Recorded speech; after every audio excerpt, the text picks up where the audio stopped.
that these laws are allowing their children to get murdered in schools, or people to feel unsafe every day leaving their house, while simultaneously taking money and passing laws to benefit the industries that facilitate that happening.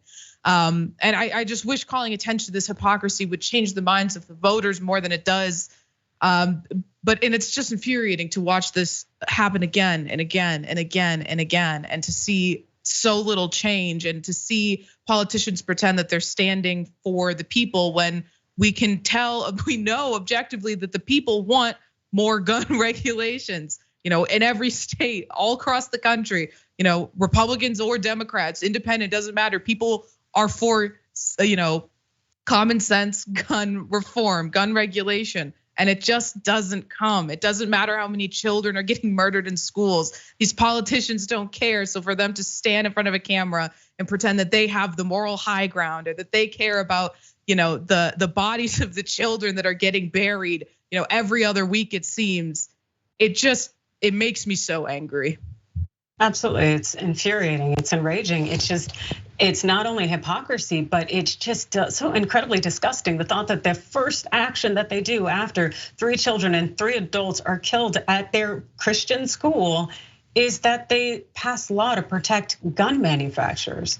That tells you where their priorities are. It's protecting their pockets. It's protecting the NRA and the gun lobbyists who are out here passing off coins to these lawmakers in order to get them to allow these guns to be so accessible and so widely available, even if it means that it's going to be our death, our plight. It is us who are going to be the targets, not any kind of animal for hunting or usage, or any kind of lawful or legitimate use. No, not the case whatsoever. It's astonishing to me. But then again, it seems that that is the path that our nation has chosen. And it's sad, because it's like we're imploding from within, and we're just going to end up killing each other at the end of the day. But then again, those are just my thoughts. But I wanted to get your thoughts before we close out the show, Rayvana. So what's next for you now that you have passed law school? What's going on? Well, I have to take some time, study for the bar. I'm gonna keep working. I work for a disability rights advocacy organization right now. I'm gonna keep working there for a while, but I really want to focus on making a lot of Rebel HQ videos. We're gonna watch, continue, co-hosting and guest hosting for TYT. But right now I'm just taking a minute to catch my breath after being in school for the past 22 years. Feels nice to have a moment where I know that I don't have any assignments due, or that, even when the fall comes, I won't have to go back and do a whole other year of this. Yeah, just enjoying it right now. That's cool, that's cool. It's definitely a new chapter of your life. Gosh, and it is so incredibly fun. And to be honest, I absolutely loved the bar exam. And if I got to sit and take those all day long, it would just be my treat. So I do hope you end up loving and cramming for the exam, and also doing all of the logical analysis. I definitely wish you the best. You are gonna have a blast, and I'm excited to see your incredible videos continue to pop up on Rebel headquarters. You all head over there to check out Rayvana's videos on Facebook as well as on YouTube. And my videos will be there. I know I need to get back into action. I've just been holding down Unbossed for the last few days. That's right. And you will also happen to see me tomorrow. So I look forward to it. And in the meantime, you're definitely gonna wanna watch this next show, because I hear it's pretty awesome. Thanks for watching today. Ciao, ciao.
Welcome, friends. Welcome, family. What's up, Pops? Welcome to the Watch List, you guys. It's a Tuesday edition of the show. I'm glad you guys have joined me.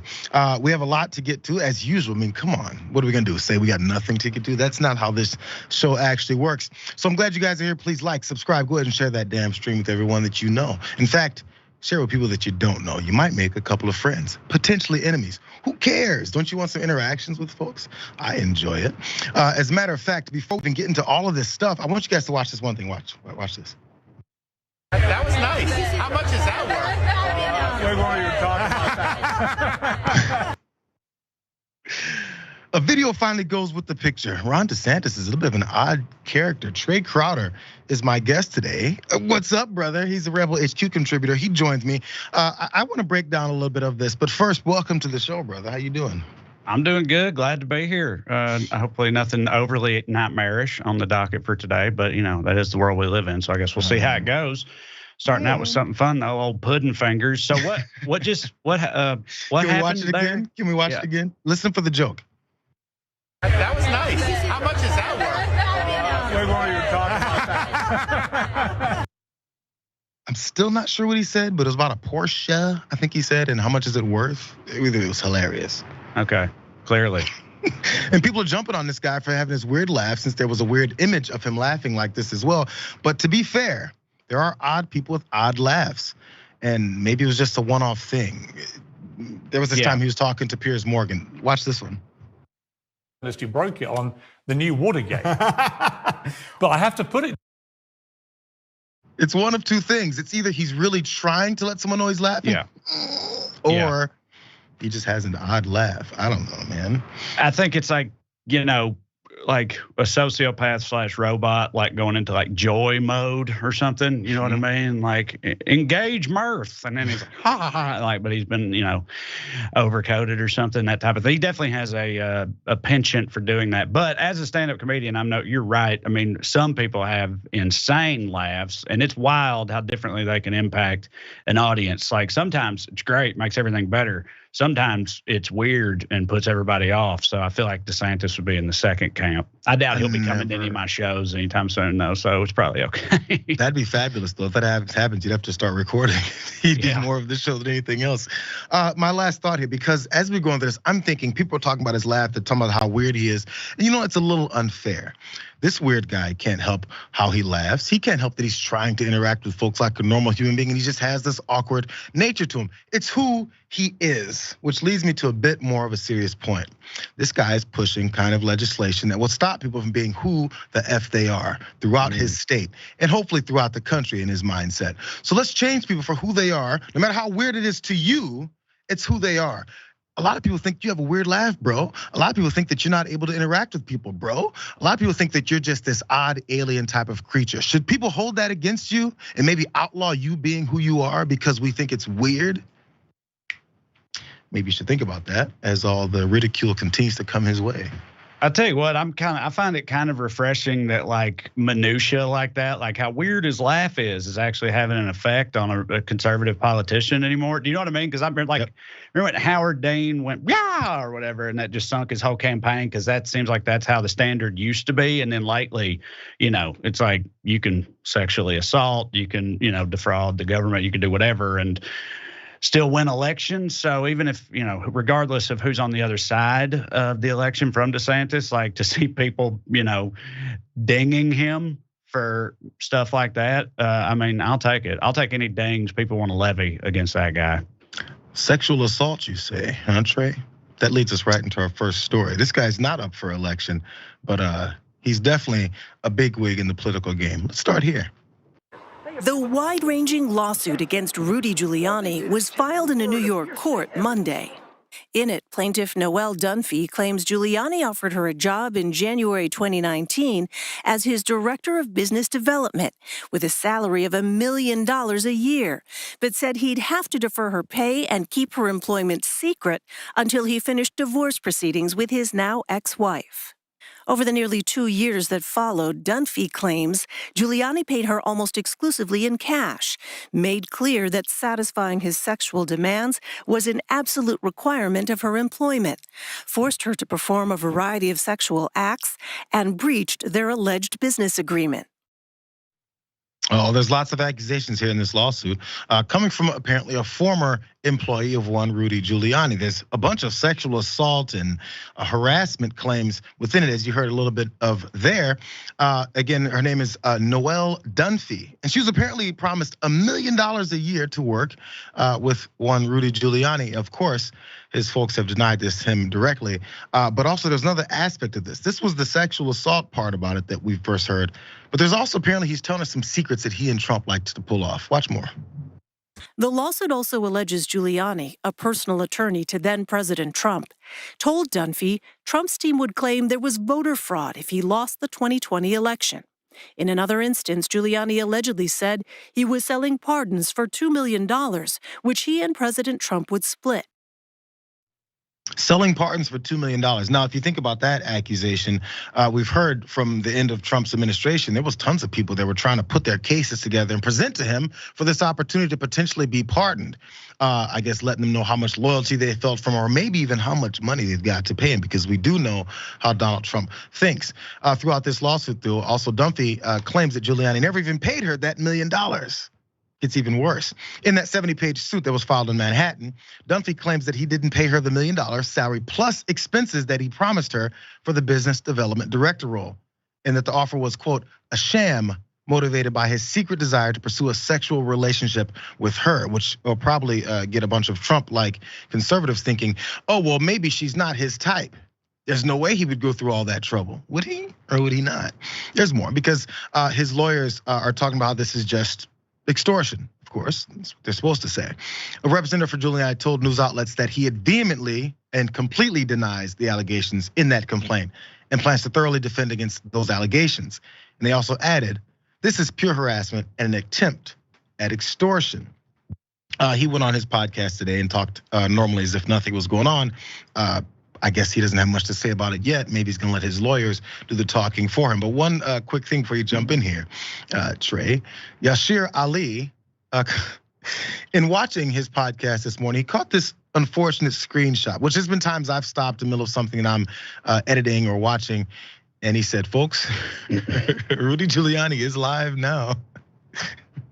It's pretty disgusting. So first thoughts here, at least, as the accusations came down, and then also the lack of response, and also just from the attorneys themselves, from the standard approach here, the timing is going to get talked about for sure. They're coming during an election. Oh yeah, well, I mean, I'm for one stunned that Rudy Giuliani is turning out to be a lecherous piece of, I mean, now we've known this for a while. I always think with Giuliani, like, it's such a wild concept, like what he's done to his own legacy, like it's weird to think about now, but like there was a time like after 9/11 where like everybody was pretty cool with this dude. He had like a sterling reputation for whatever, and I don't know how much of that he ever really deserved, especially now looking back, but like he could have just done speaking engagements, whatever, and trafficked off that forever, and would have been fine, but I don't know, maybe he thinks that any relevance is better than fading into the history books. So he seems to be pretty determined to keep on this current track, as ill-advised as it may be. But yeah, he just couldn't help outing himself for, the monster that he is. I don't know why I put a little English on that. Just felt right for some reason. It worked out. I actually agree with the choices that you made there. No, I've always wondered how people like this in these types of positions don't then go on to just live the easy life. Again, right. He could have coasted right off of this. There's something that flipped in people's brains, some kind of loyalty to Trump that I think they all think they're supposed to have. But this has gone on to ruin his life. By the way, don't forget, he was working for Trump as one of these shady attorneys that was trying to push the election lies and then wasn't getting paid either. Maybe that's why he wasn't paying Dunphy for her work there that he then masked allegedly with these types of accusations. Now let's jump down to where Lawrence O'Donnell was talking about some of those things in the lawsuit, because it's something pinged in my head when I heard about these accusations and things that, which by the way are much more graphic and disgusting if you read more of the details of, things that he asked and forced allegedly for her to do. Let's watch this clip from Lawrence O'Donnell and what was included in this lawsuit from one particular movie that Giuliani appeared in. Say in his guest room in his apartment. Page 15, Ms. Dunphy was frightened. She said she wanted to get dressed, unpack, and settle in. She asked for privacy. She said she would meet him in the living room when she was ready, but Giuliani would not leave. He sat on the bed and pulled down his pants. The following screenshot from the film Borat, subsequent movie film, depicts Giuliani acting in a similar manner to how he acted with Ms. Dunphy. And a screenshot from Borat actually appears in this lawsuit right in the middle of the page, this lawsuit against Rudolph Giuliani. Did you ever see that movie, Trae? Oh yeah, saw them both. Big fan. Sacha Baron Cohen, man, he's one of the wildest dudes doing it, in my opinion. He comes in the end of the scene, he runs in there and ends it by saying, "Stop! She's 15. She's too old for you." You know, it's like.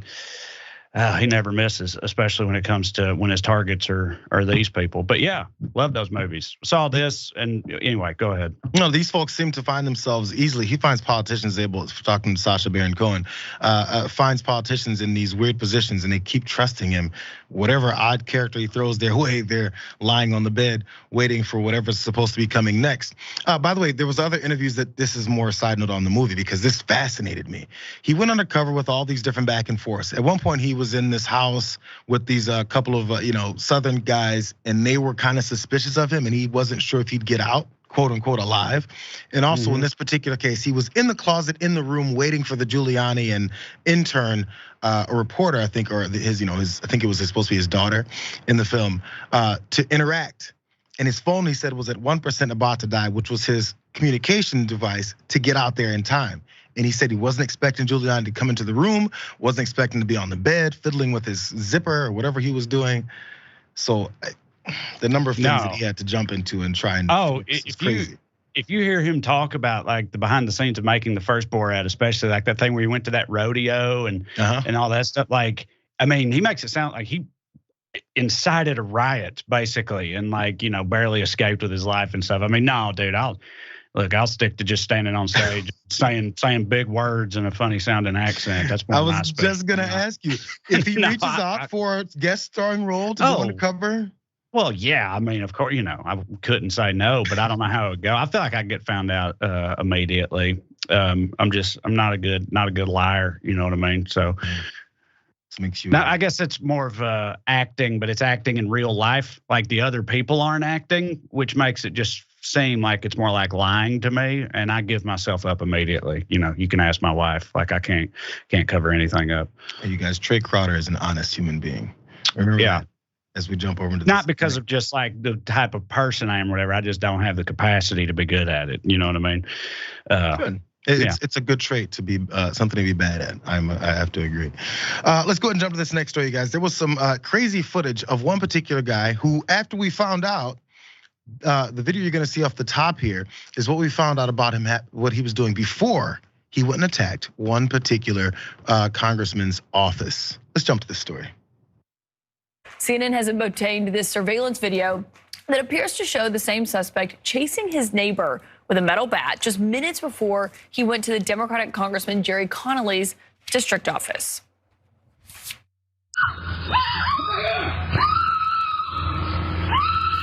After what you see happening here, where he is chasing that woman, police say the suspect then drove to Congressman Connolly's office. It's about 6 miles away from where this took place.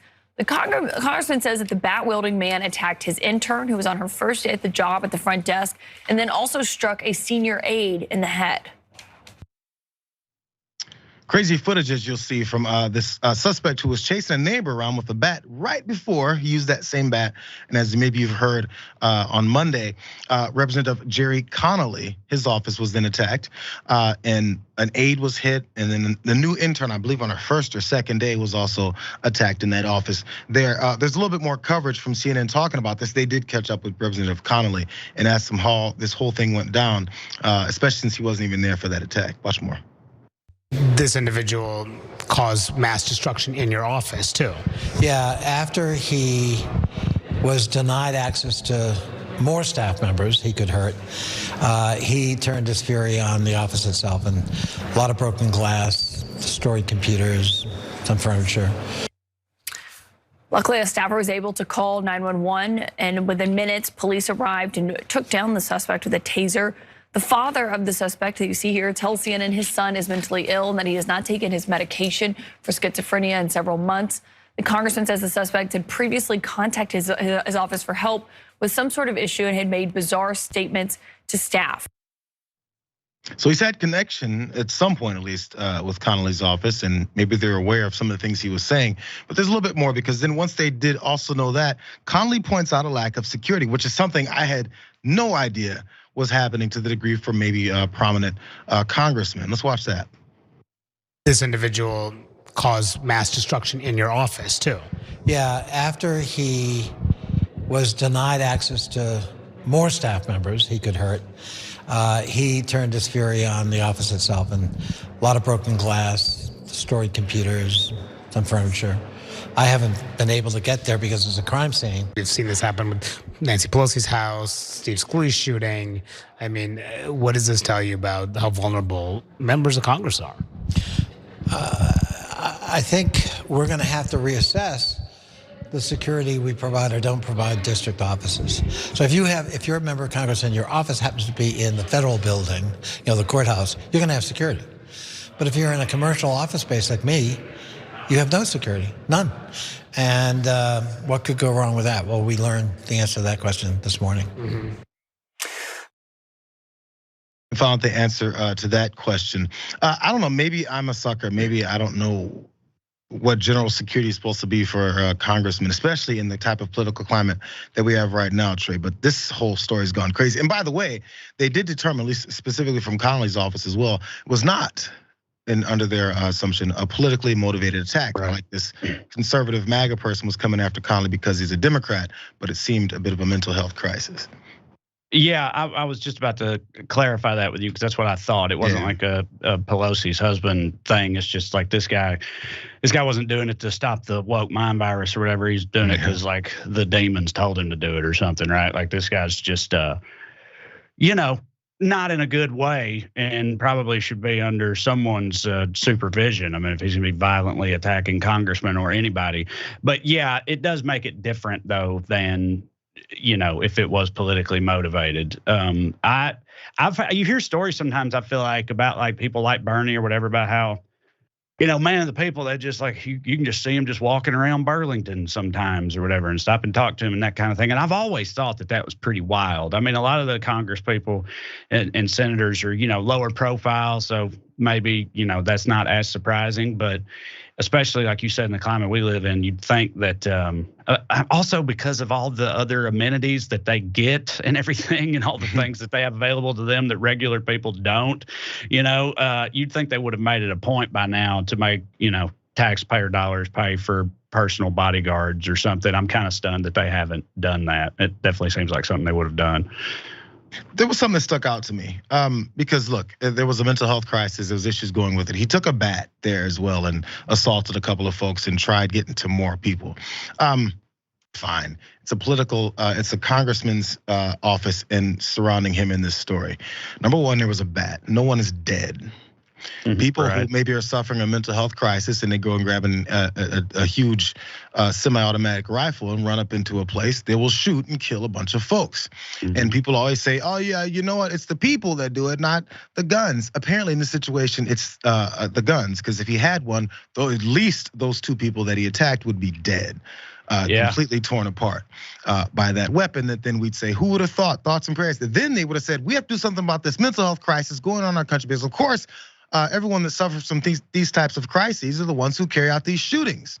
And then after saying that, they'll do nothing about it and actually won't have any approach to this or address the problem that they deem being the problem. Because of course, there's probably less access to health care, which this should fall under in this country too. So you'll say one thing and then not do anything actually about it. I just want to point those two things. Well, that's chapter 1 of their playbook there. That last thing you said, saying one thing and then not doing anything about anything. But yeah, they'll make points. Sometimes there'll be like a mass knife attack in some other country or something, and they'll point to that and be like, see, it can happen there too. But like almost all the time in those mass knife attacks, the casualties are way lower. Like a bunch of people get stabbed, but fewer people die. Whereas if that person had an AR, it'd be a different story. But they just conveniently ignore all that. And it's like there's this old Eddie Izzard bit where he's like, they say guns don't kill people, people do. but I think the gun helps. He's like, he's like, monkeys don't generally kill people. Monkey with a gun, I don't know, like can happen, right? Yeah, right. You give a monkey a gun, you don't want to be in the same room with him. So I mean, yeah, the gun's definitely playing more of a factor than people want to act like it is. I mean, if somebody's a maniac's gonna bust in your room and filled with violent rage, you'd rather him be holding a bat than, Kalashnikov or whatever. I think most of us would agree with that. But 100%. It's also why it's important when people identify these folks' motivations or whether or not it was something like this versus, hey, I'm coming after that congressman because I was told by Fox News or some other pundit that he's evil and he's out to get me for the normal things that he's trying to do. That's why I put those out. So maybe the people who are motivating these types of attacks in some of those style can chill out. But there's no money in that. Yeah, I wouldn't hold my breath waiting on them to chill out. It's just me though. Let's go ahead and take this first break, you guys. When we get back, there was, I'm sure you guys have seen this video circulating at a Walgreens in San Francisco. It was a pretty horrific interaction and eventual shooting that ended in a perpetrator's life being taken. We also have another shooting that happened at a Sonic drive-through. Again, I'm sorry, this is the depressing news of the day continues on, but I promise after we get out of that, we do have conservatives mad at Miller Lite now. It's gonna be great. We'll see you guys in a second.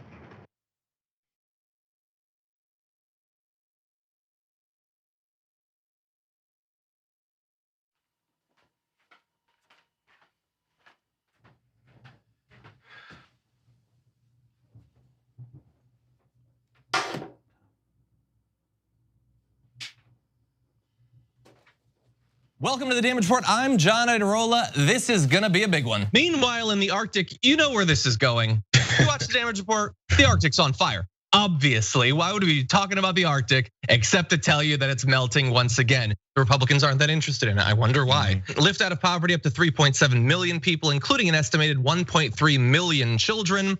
Hashtag save the children? Not if it costs money. I mean, come on. What's happening? I'm Dr. Rashad Richey, host of Indisputable with Dr. Rashad Richey. Here's the bottom line. I play no games about policy, period. Too many people's lives are at stake. So here's what I do. I challenge conservative ideology that hinders the growth of this country. I make sure we place our facts in proper context, and I have no problem debating anyone on a position that I have. Progressives have the ideas to change the world, but when you really look at it, progressives have always changed this world for the better. I want you to tune into my new show, Indisputable with Dr. Rashad Richey, right here on the TYT Network, 2:30 p.m. Eastern Time, 11:30 a.m. Pacific Time. I'll see you there. Everything that we've accomplished over the years is because of our members who've allowed us to remain independent of corporate interests and reach 20 million followers. Now is the time to bring as many people into the progressive movement as possible. We're inviting you to be the change and help bring a community-powered progressive change machine to life. Details are at tyt.com/change. If you're a member, thank you. We need you to remain so. If you're one of the thousands of viewers out there who's not a member yet, the time has come for you to join now. We need you more than ever. tyt.com/change.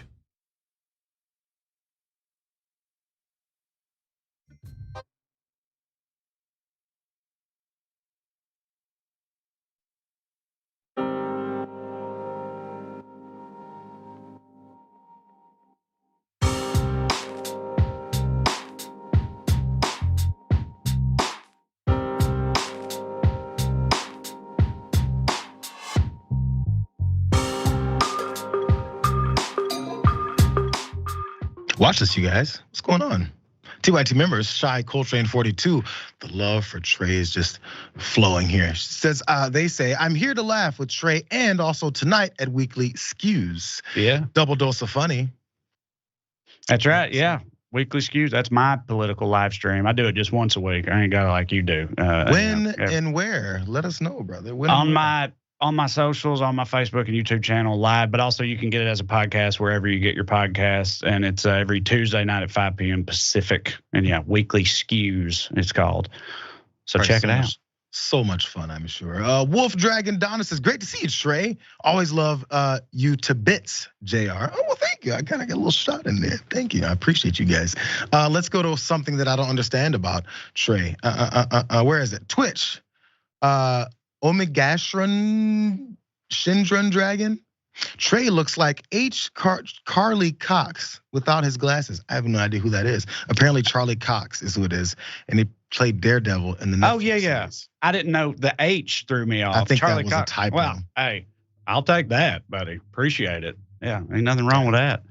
I'll have to look up and see how accurate this is. Much better looking man than me, but that person, maybe they need to have their glasses on. But I do appreciate the thought. It's nice.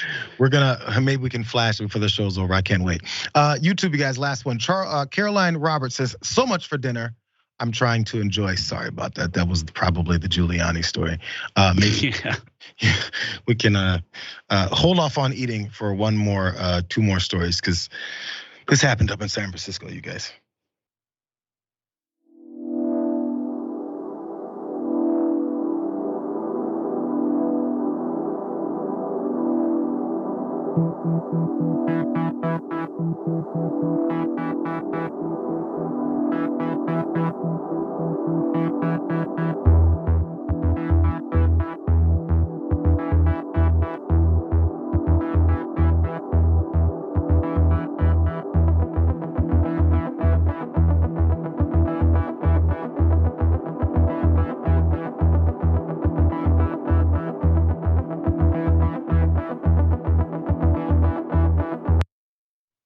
Disturbing footage is circulating there of a confrontation between a security guard at a Walgreens up in San Francisco and a would-be shoplifter that was just trying to walk on by and just hopefully skirt by with whatever items that they had in their bag. Now, after this whole thing went down, it went from that strangulation wrestling session to then something much more serious and fatal. So this next clip of what happened and what led up to this point is a bit graphic. You guys watch more.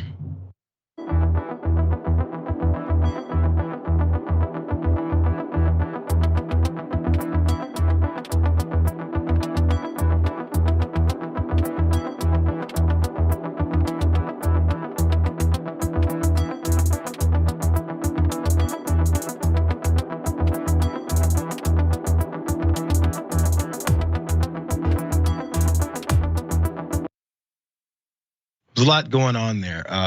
First of all, the victim here, who later passed, Banco Brown, apparently was trying to get by with whatever things were in the bag, and that security guard's name is Michael Anthony, and he was talking about how the reasons he shot. It's been circulated that he was saying he's fearing for his life. It was self-defense. There was some threatening words apparently being tossed around. Again, some folks heard it and some folks didn't, which we'll get to in a little bit. But of course, ended in that shot, apparently to his torso, chest area, and Banco then passed away. Now, one more piece here, because of course, as everyone's talking about this, it's the question of whether or not charges should be filed. Currently, none at all are being filed for this security guard with that gun, but he was at least taken in, Michael Anthony there, and he was talking about his reasons for doing what he did. Now, as we go through this, as you saw, Banco Brown is the one who died. It's a transgender man. So as you see Michael Anthony talking through this, he mentions she throughout because he considered the person to be a woman. So here is his explanation of what went down. So when I went for the item, she attacked, and that's when I tried to stop her because I didn't have any handcuffs. She just kept on resisting. I'm just trying to get her to calm down. You know what I mean? It's just a few items. It's not worth fighting over. But normally I'll let the individuals go with it. Stood back because the whole time we were wrestling, she was saying that she was gonna stab me. And that's what really put the fear in my heart. So that was the story that he was telling there from the interrogation room. And also there was no sound on the security footage. So of course it was just based off of what it is people heard or what it is that he said though. And then again, there was a threat of potentially being stabbed. That's the whole sticking point here. The officer claimed that Brown, who was unarmed, had threatened to, quote, stab him, again, security guard. But those remarks were not substantiated by witnesses, that's what the Chronicle reported. And also, he had no knife. The only weapon found in the incident was the gun that was used by that security guard. Here's an image of Banco Brown there on the left, and he has since passed away. So one of the parts that they did find the police here, the district attorney said that they recovered products, quote, products belonging to Walgreens, and that the guard told investigators Brown had taken some beverages and a few snacks. Again, this is over some beverages and a few snacks. Now, again, the security guard didn't know that at the time. He just saw him walking out. So his loved ones said that he was probably sleep deprived and hungry that day while struggling to find some stable housing. It all goes back to similar issues and instances with people trying to get by and make it on some of the hardest streets that you can find that people can make it on. Now, by the way, people are upset, as I pointed out, about the lack of charges. And the district attorney there, Brooke Jenkins, who many folks were very upset at over potentially some of the crime that's happening in San Francisco and how they say she never files any charges when it comes to folks that are usually in the position of banco here. But in this case, they're praising her because of the lack of charges. Here she is telling one, I believe it was one reporter, about what it is that was going on and why they didn't file those. Really, as a prosecutor, there's no tougher job than to have to review these types of cases and really make a determination that we know is going to disappoint a community and a family. In this particular instance, this was a shoplifting that really, based on the facts, turned into and escalated into a robbery. And the armed security guard did ultimately end up using lethal force by firing one shot from his firearm that ultimately killed Banco Brown. We had to evaluate the video, the statement of the security guard, multiple witness statements, to figure out whether or not there was a credible claim of self-defense. And we ultimately did not believe that we could prove beyond a reasonable doubt here that the security guard had committed murder or any other crime. So it's a bit of a complicated thing here, Trae. I'm sure people on both sides of this whole thing, and of course the biases based off of people thinking people should die over theft, versus also they're realizing it's a trans man. Then whether if there's the race issue will always come up. It was two black men in this particular situation, from what I can tell from that security guard, from what you could tell from seeing what you could of him, and it's just kind of everywhere. I wonder where you are on this. Yeah, well, now obviously this is another horrible story. The only remotely funny thing I have to say about it is that I was surprised to find out the security guard was black because his middle name is Earl Wayne, which sounds like one of my uncles. Like that's like one of the most redneck middle name combinations imaginable, in my opinion, Earl Wayne. So, but beyond that, yeah, it's terrible. I'd heard before, and I guess I was wrong about this, but I feel like I'd heard before that like security guards in places like this, in Walgreens or retail stores at daytime and stuff, that they're like generally not even supposed to physically engage. Like they're more as like a visual deterrent, because like the company itself doesn't want things like this to happen over like $30 or $40 worth of, shoplifted goods. They're there so people see them and decide not to shoplift. But if somebody does, I didn't think they were supposed to handle it like this at all, which makes me then further wonder, like, why does the security guard at Walgreens in the daytime need a Glock or whatever kind of gun this was? You know what I mean? Like it just seems so unnecessary. I felt like after listening to the guy's interview, like I don't know. I think he did get freaked out and he had a gun or whatever. I don't think that he's evil or had like a ultra malicious intent or anything. But that's why he shouldn't have been armed in this position, and it shouldn't have unfolded the way that it did. And then yes, you'll have people.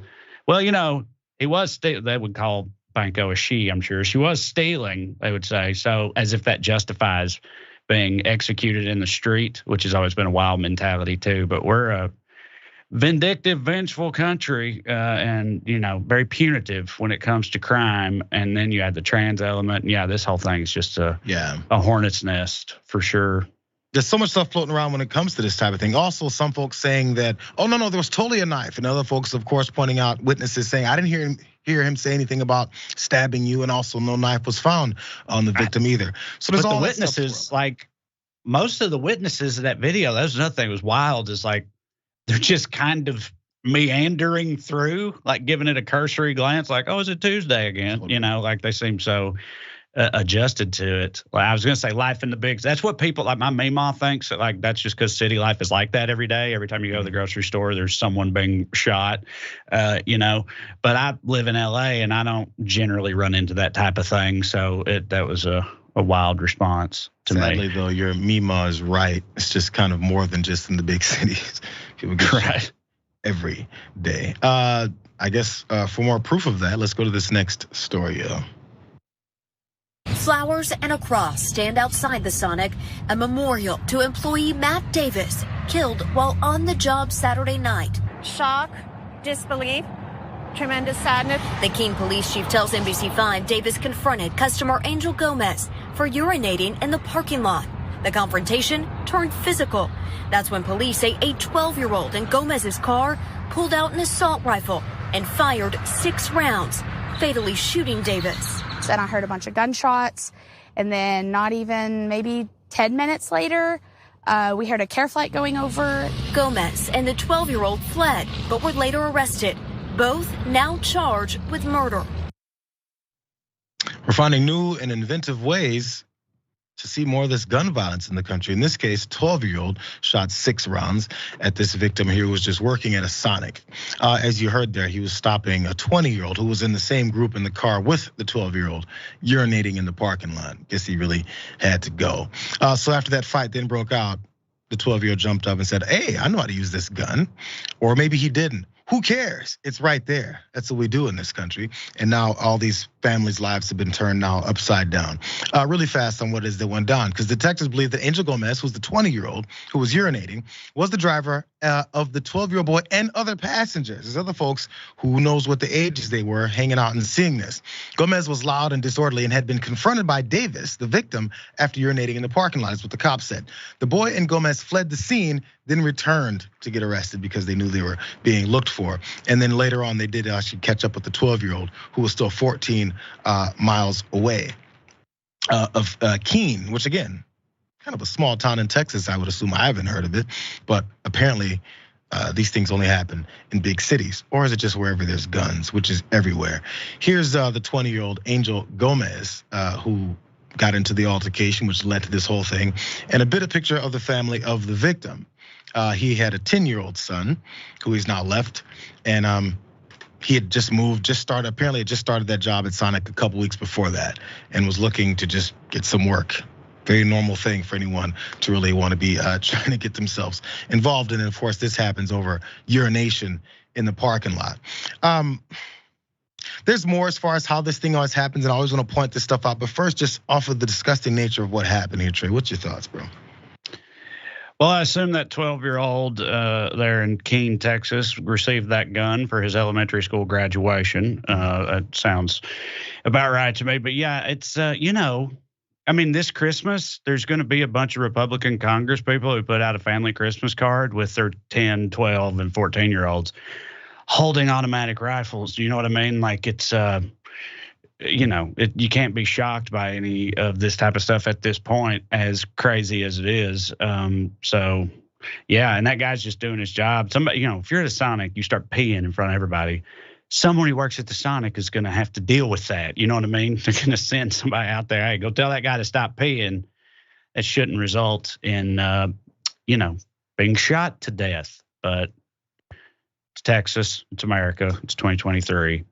So here we are. Those type of directives, if you're the employee at a place like that, used to be, oh God, I gotta go deal with this guy. Not, oh my God, I hope I come back from this interaction. Right, yeah. That's what we're at now. By the way, again, like I was telling you guys, and by the way, so speaking, you're from Tennessee, Trae. Mm-hmm. And you talk about congressmen and maybe senators that'll be posing Christmas with huge guns with their families.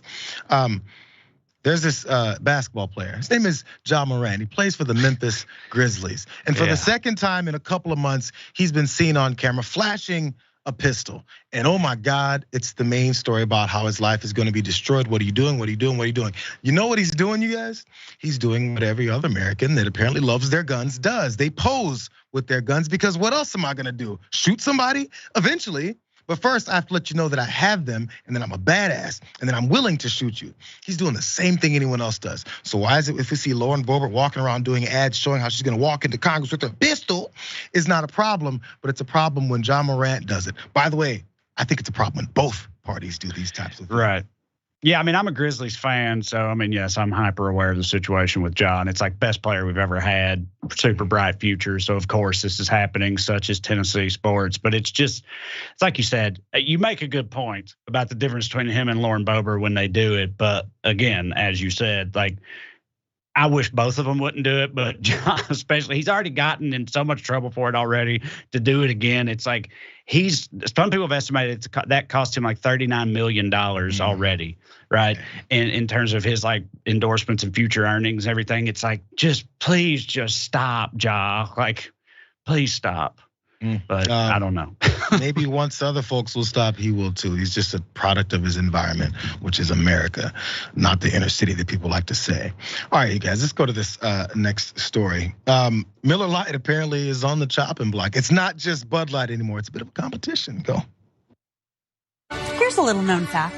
Women were among the very first to brew beer ever. From Mesopotamia to the Middle Ages to colonial America, women were the ones doing the brewing. Centuries later, how did the industry pay homage to the founding mothers of beer? They put us in bikinis. Wow. Look at this. Wild. It's time beer made it up to women. So today, Miller Lite is on a mission to clean up not just their but the whole beer industry's Miller Lite has been scouring the internet for all this and buying it back so that they can turn it into good for women brewers. Literally, good So here's to women, because without us, there would be no beer.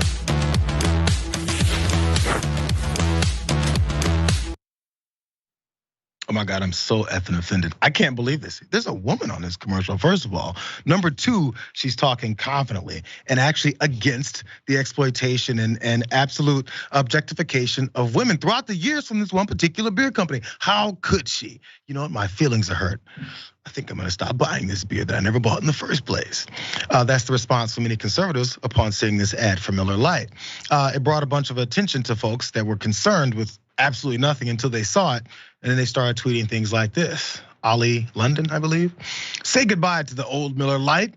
The beer brand has released an advertisement saying that it will destroy all old marketing materials featuring women in bikinis. And they quoted, "It's time beer made it up to women. So today Miller Lite is on a mission to clean up not just their own stuff, but everything else." Sad to quote everything that's happening. So apparently he's upset. Say goodbye to old Miller Lite. By the way, just a little piece of advice. It's a commercial. Someone wrote those lines. Then this actor acted those lines out.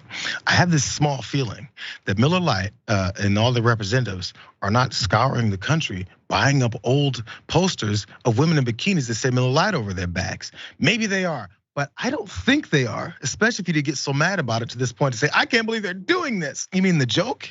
Still though, Benny Johnson tweeted about it as well for a little bit of clout chasing. Miller Lite really chose this person to be the face of their working class beer brand. These ad agencies are suicidal. Did I miss Trae? Did you see Hillary in it? I'm asking that earnestly. I'm not saying that like sarcastically. I didn't see her in the ad.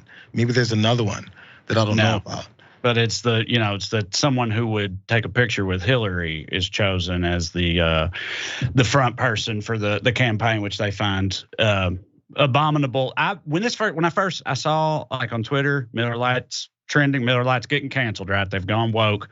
When I see that, I'm like, okay, I wonder what this is gonna be. Like another trans spokesperson, like a gay couple being affectionate, something like that, right? But as you already mentioned, it's like, it's just a fully clothed woman talking, right? And they're like, and that qualifies as crazy woke for these people. Like this is some straight up like get back in the kitchen type stuff. You know what I mean? It's like it's taking it way back to like classic conservatism at this point, considering this overly woke. But that last thing where they're like, do they not realize who their target demographic is whenever they do stuff like this? And that just kills me because it's like, yeah, no, they do. they're trying to expand, right? That's what businesses do. It's like how when people complain about like Rihanna doing the halftime show at the Super Bowl or something, they're like, football fans don't want Rihanna, get Nickelback up there or whatever. And it's like, but you're going to be watching it anyway. Like they want to give other people who aren't football fans something to watch. A lot of these ad campaigns, that's what they're doing. They're trying to expand their markets, right? By appealing to those people. Those ads are not meant for, the rock chewers. They'll, you still can get some bikini ads somewhere for those guys. Like the businesses have to do different things to appeal to different markets. It doesn't not make sense, right? But they just act like, oh, it's career, corporate suicide when they do this, because if they don't watch it, they're going to end up like Disney. Look what we did to Disney. They're done. And the NFL, we'll take them down like we did the NFL. Look out, Miller Lite. It's like, right, okay.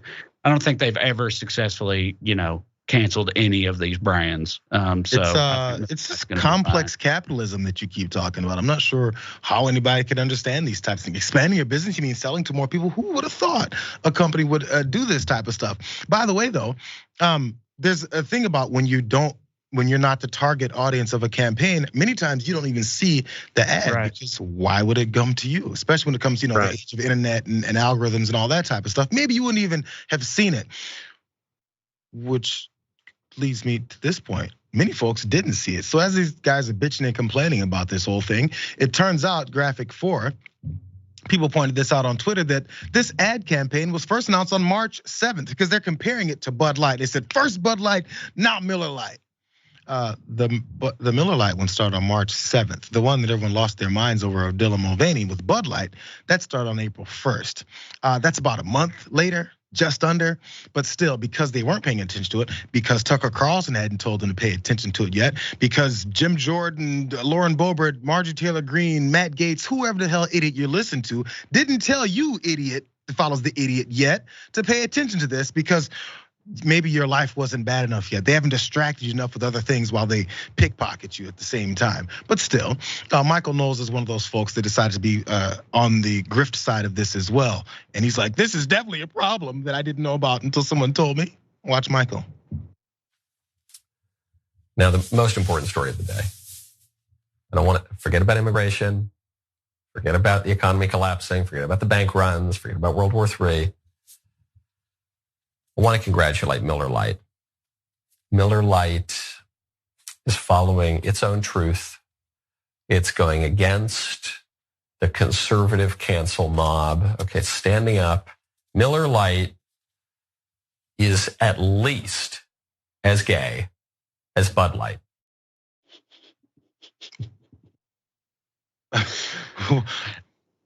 I'm still trying to figure it out. Figure it out. To be honest, like I've heard a lot of rednecks have arguments over which beer was more gay, right? It's not anything new, but like it normally wasn't under this specific type of context. You know what I mean? It's like maybe it was like lime flavored or some kind of craft beer. See, that would make it gay, right, to a lot of people. So like calling beers gay is not nothing new, but canceling the company for it and everything, and the feigned outrage is pretty wild to me. But it's the same. Gotta be mad about something. Yo, it's the same guys that would see a woman pounding a Miller Lite and go, yeah, she's so sexy, she drinks beers. Mm-hmm. But when maybe agencies and marketing agencies and companies want to appeal to those women, and maybe they'll drink more beers. You're like, how could that women? I also I don't know what they're gonna have left before too long. You know what I mean? Because they're doing this like with media and beers and all this. Before long, they're just gonna be like sitting in the dark drinking hand sanitizer and watching the new Kevin Sorbo movie. You know what I mean? And acting like it's great. Listening to Stranglehold on a loop, Stranglehold and Lee Greenwood. Like, they're not gonna have very many options at some point if they keep going down this road. So more power to them, I guess, because it's like I said, it has no effect on the businesses. So whatever, froth and rage, I don't care. Yeah, we had Budweiser, Miller up next is Coors. Oh well, go ahead and go down that gay route. All right, you guys, let's jump down. What do we have time for? Let's do the G Block, Em? Is that what I'm seeing? Let's go to the G Block because this is fun. A little bit sad though. This is our first time dumpster diving. And we just found an entire box of live fish. And they've lost like half of their water, more than half. They're all alive. Petsmart literally threw them away. This one has like nothing. Oh my God. This is so sad. So picture this. You're dumpster diving apparently for, I guess, live betta fish, because that's what these two women found behind a Petsmart in Idaho. And then the blue water was evaporating out of many of these containers. And look, the betta fish are barely holding on. They're very upset about this. One of the TikTokers, one of the women here, the TikToker, her name is Kate. She made a follow-up video talking about how this whole thing happened because she was trying to get to the bottom of this killer situation. Let's watch what she had to say. And I pull up and I'm like, I'm sorry, I know you guys are just getting off, but this has to be a mistake. Like, this was my first time dumpster diving. Anyways, like, we found these fish and you guys already know the story. And they were in shock. Like, they didn't know what to do, didn't know what to say. They were like, this definitely has to be an accident. Like, then they started asking questions and they were looking at it. And because the water's blue, and when PetSmart gets them, they like switch out the water, put the drops in, and then it's clear for their displays. So it made sense. So like, basically, I think nobody ever opened this box. Did they dupe her? Because apparently they were trying to figure out what was in this box. I mean, they didn't figure out what was in this box and they just tossed it out. They figured it was something that was not needed in the store anymore. They told her the processes, if that helps the explanation as to why these fish were in the garbage. Brand new, apparently. But by the way, this is again, nothing new. So hold on to that thought about the betta fish there, Trae, because apparently in October of 2021, someone found something a little larger than some betta fish in Ohio's garbage behind a pet store. So me and Mom are dumpster diving in PetSmart, and she just found a live bird in the dumpster.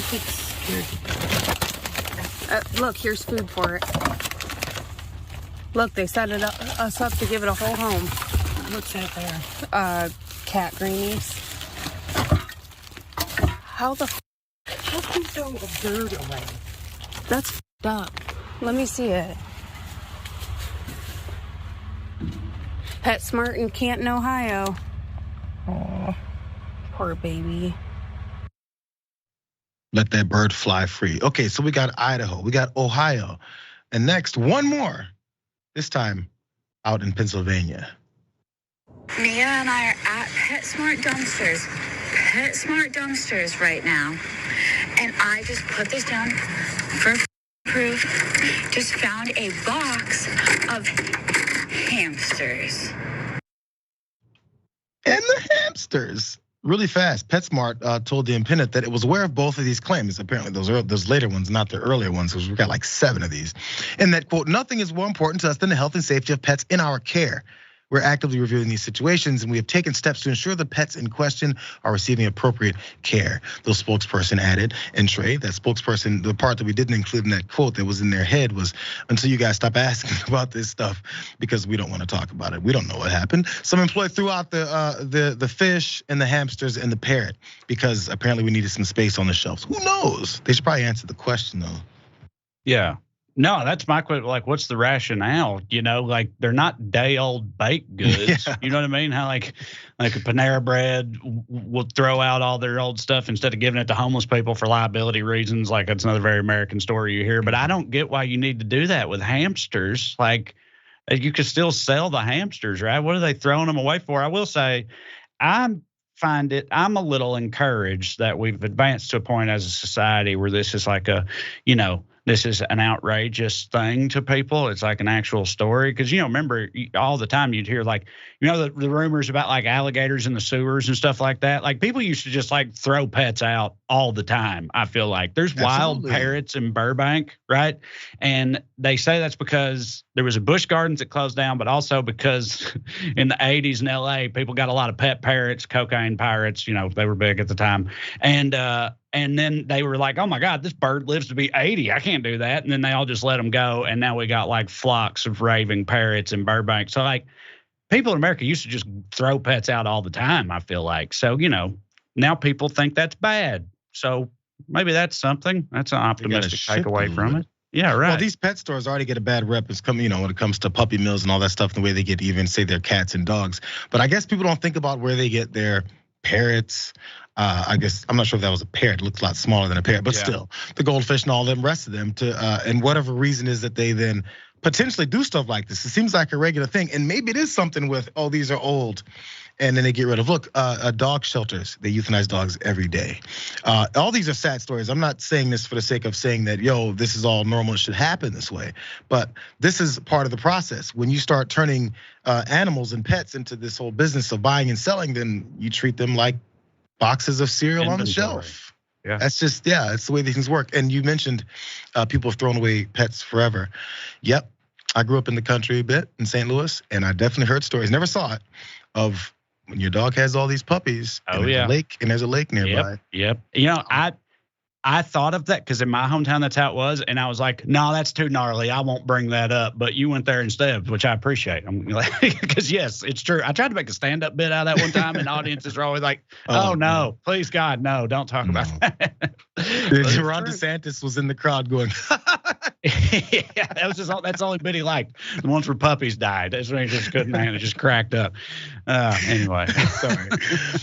Thanks, Trae, for being on the show and making sure that I expose how absolutely heartless you have been in the past. Good. I'm glad we found something today. Thanks for being here with us, brother. We'll see you next time. Yep. Thank you guys also for joining me. Up next, we have the Young Turks, Anna Kasparian, Cenk Uygur. Go check them out. We'll see you guys tomorrow for Big News Wednesday.